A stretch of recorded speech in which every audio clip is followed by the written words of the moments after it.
Sergey Kovalev is moving on with his career. And he will do so without the services of trainer John David Jackson. Will Kovalev have a trainer before his next fight, which is scheduled to take place in a little over 2 months' time according to Kovalev? Do not hold your breath. Kovalev 30-21, 26 knockouts will face light heavyweight contender Vyacheslav Shabransky on November 25 inside the theater at Madison Square Garden in New York City. The 12-round bout will air live on HBO. The Shabransky bout will mark Kovalev's return since his 8th-round stoppage loss to Andre Ward on June 17. After spending the summer visiting family and defending a master's thesis in his native Russia, Kovalev has already begun training for the Shabransky fight.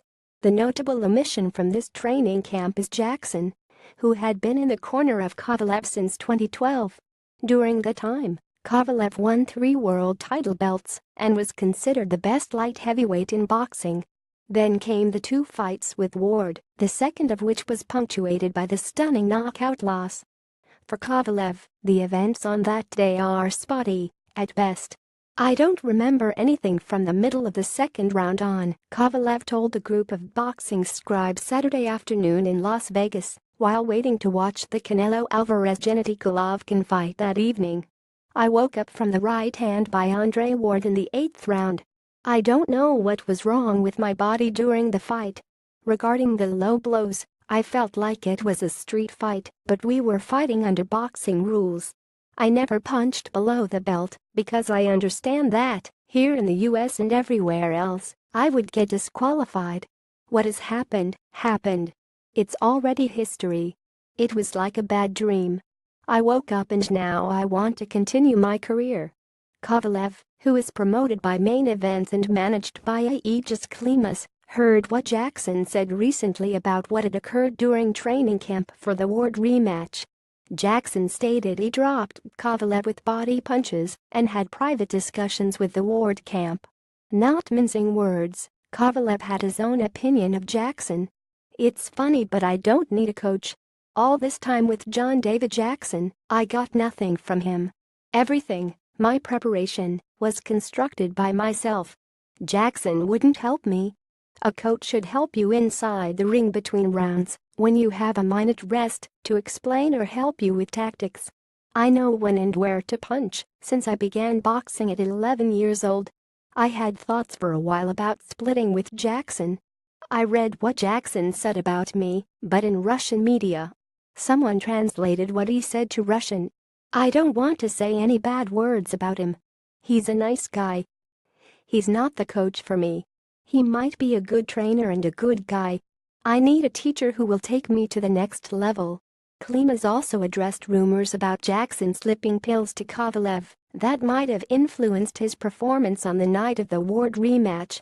"If it was true, Jackson would have already been locked up and jailed," said Klimas, who also manages Vasyl Lomachenko and Alexander Gvozdyk. "He started talking trash and I responded. Jackson kept saying what he was doing to Sergey in training camp. All these years they've been working together and has been talking good about Sergey. Now all of a sudden, after the Ward fight, he's been talking all that dirt. Can you imagine how much hate Jackson has in him, and not saying anything as far as who could possibly be Kovalev's next trainer?" Klimas did confirm he has spoken to a few trainers. "I'm not going to get into who I've spoken to thus far," said Klimas. For now, Kovalev is training himself and is content with that. It does not sound like he is in a hurry to seek out a trainer with whom to work, but that could change. His real ambition is to find a trainer that will get the best out of him. "I want a coach that will increase my level in boxing. I'm looking forward to being the best for myself. I want to show that I can be the best I can be as a boxer. I was in my best shape before this fight, but something happened to me inside the ring. I was very relaxed. I was nervous. I was surprised something happened. I'm not broken mentally. I'm still strong on the inside. Everything is good." Francisco A. Salazar has written for Ranked.com since October of 2013 and has covered boxing in Southern California and abroad since 2000. Francisco also covers boxing for the Ventura County, California Star newspaper, BoxingScene.com and Knockout Nation. He can be reached by email at email protected or on Twitter at @SalazarBoxing. You can subscribe to the print and digital editions of The Ring magazine by clicking the banner here.